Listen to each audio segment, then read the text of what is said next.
Dimanche dernier, la liturgie nous parlait de la correction fraternelle. Nous disions que la correction fraternelle est l'un des moyens par lesquels la parole du Christ s'installe concrètement dans la communauté chrétienne. Le Christ nous demandait de vivre l'évangile au présent et de réaliser son projet. L'Église attend de nous des gestes de communion, de solidarité, d'animation culturelle, d'incarnation des valeurs évangéliques dans la vie quotidienne. Nous célébrons aujourd'hui le 24e dimanche ordinaire de l'année liturgique A. Les lectures de ce dimanche nous alimentent aux sources d'un comportement vital pour la vie des communautés chrétiennes. Le pardon. La première lecture en présente les motivations.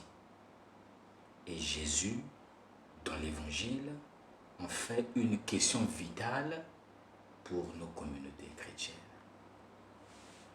Ben Sirac le sage affirme dans la première lecture que rancune et colère non seulement détruisent les relations humaines, mais rompent l'alliance avec Yahvé et empêchent le pardon divin. Notre relation avec le prochain se vit facilement quand il y a des points de vue communs, quand il y a des conditions de dialogue et de sincérité. Mais elle devient difficile dans certaines situations lorsque surgissent des conflits qui d'ailleurs caractérisent notre société, notre Église, nos congrégations religieuses, nos familles, nos diocèses. Les familles ne sont pas unies. Les prêtres ne s'aiment pas. Nous sommes divisés. La vocation de l'homme ne peut être celle de Caïn qui tue son frère Abel. Mais la vocation du chrétien consiste à incarner l'amour et le pardon. Sans pardon, il ne peut exister de vraies relations. Voilà pourquoi, dans la deuxième lecture, l'apôtre Paul écrit « Frères, aucun de nous ne vit pour soi-même et aucun de nous ne meurt pour soi-même. » Paul nous exhorte à dépasser les divisions et les jugements arbitraires et nous propose le pardon, l'unité et la fraternité, car nous appartenons tous au Seigneur. Pourquoi tant de déchirures entre nous? Des familles se divisent à cause d'un morceau de terre laissé par un parent. Où est passé le dialogue? Où est passée la concorde? Le Concile Vatican II a d'ailleurs placé la communion au cœur de son ecclésiologie. L'Église est dans le Christ le sacrement, le signe ou l'instrument de l'union avec Dieu et de l'unité du genre humain. est-ce que nos milieux de vie sont-ils un lieu de compréhension, de communion, de pardon et d'amour? Quel visage de Dieu montrons-nous dans nos milieux de vie? Nos communautés chrétiennes présentent des situations qui ont besoin de pardon et de réconciliation. Et Jésus, dans l'Évangile, offre un enseignement sur la mesure du pardon. L'Évangile de ce jour conclut le grand discours ecclésial de Matthieu contenu dans le chapitre 18 de son Évangile. La péricope que nous lisons traite du pardon fraternel. À travers cet extrait, Matthieu veut recommander la pratique d'un pardon fraternel illimité, à l'exemple et au style du pardon de Dieu tel qu'il a été révélé et mis en œuvre par Jésus. Notre texte s'ouvre par le dialogue entre Jésus et Pierre. Ce dernier se fait le porte-parole d'une communauté qui se réfère au modèle juif du pardon. Pardonner à son frère 7 fois est déjà une mesure qui dépasse la pratique recommandée par les maîtres juifs. Que disaient les maîtres juifs? En effet, le judaïsme rabbinique connaissait la pratique du pardon fraternel, mais il y avait un débat sur le nombre de pardons qui devait être légitimement accordé. Le nombre 4 était considéré comme l'objectif maximum. Pierre demande en effet à Jésus combien de fois les hommes doivent-ils se pardonner les uns aux autres? Jusqu'à 7 fois. Jésus lui répondit, je ne te dis pas jusqu'à 7 fois, mais jusqu'à 70 fois 7 fois. Posons-nous alors la question. Y a-t-il une limite numéraire au pardon? Comment comprendre la question de Pierre? La question de Pierre a une dimension horizontale.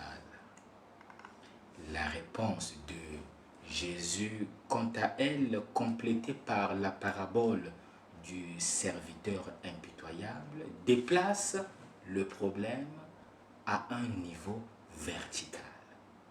Elle révèle combien de fois Dieu pardonne à l'homme pécheur. Que propose Jésus? Jésus propose à Pierre un pardon sans mesure. 70 fois 7 fois. L'expression 70 fois 7 fois n'a rien d'une opération arithmétique. Elle vise à exprimer l'incalculable, l'incommensurable. Il n'y a plus à compter. Il faut toujours indéfiniment pardonner, tout en gardant la même qualité et sincérité du pardon. Comme si Jésus disait à Pierre et à nous aujourd'hui, parmi vous, il ne doit pas y avoir de barrière à la miséricorde et au pardon des offenses.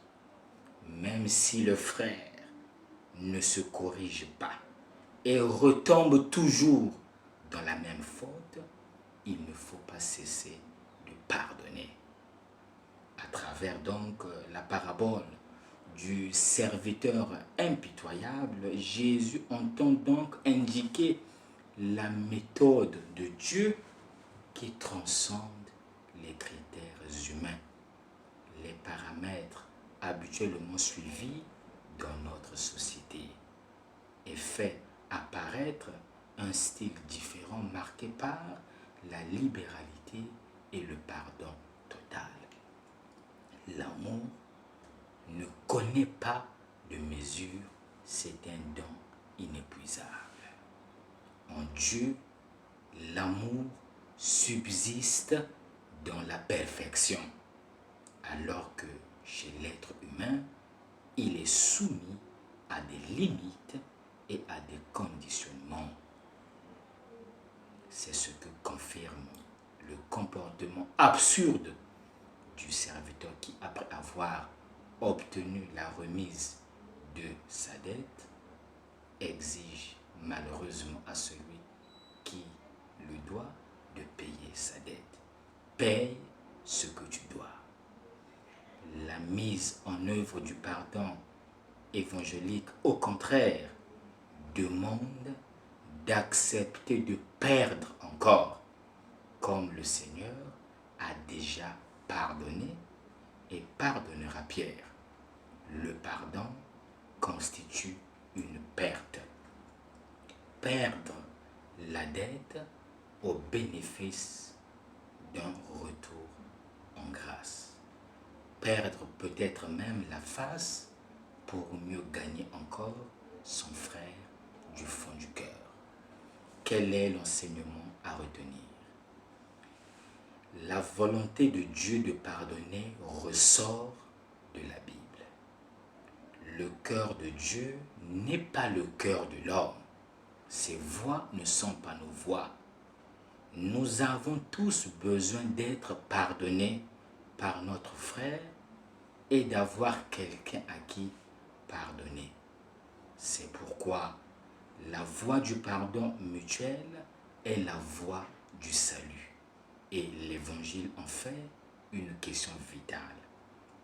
Nous sommes exhortés aujourd'hui à améliorer nos relations interpersonnelles pour l'avancement du royaume de Dieu, pour la civilisation de l'amour. À la logique de la vengeance, l'Évangile oppose celle du pardon illimité, qui seul désamorce le mécanisme qui régénère sans cesse le péché et la division entre frères. Le pardon est le médicament quotidien du chrétien, disait saint Augustin. Dans le cœur de Dieu, le pardon ne connaît pas d'attente ni de demi-mesure. Il est immédiat et total. En Dieu, il n'y a pas de pardon du bout des lèvres, mais il vient de l'amour infini du cœur de Dieu. À quoi nous convie ce dimanche? Ce dimanche nous invite à nous mettre à l'école de Jésus, qui est l'école de l'amour.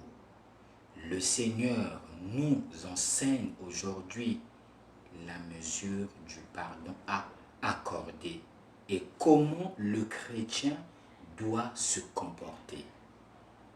Le pardon reçu de Dieu de manière gratuite et inattendue est la raison ultime et le modèle qui doit caractériser nos relations.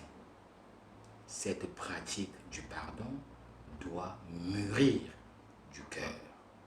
Aujourd'hui, nous sommes aussi invités à pénétrer dans les profondeurs de notre conscience pour évaluer dans quelle mesure il existe encore une difficulté à guérir les blessures qui nous empêchent à pardonner.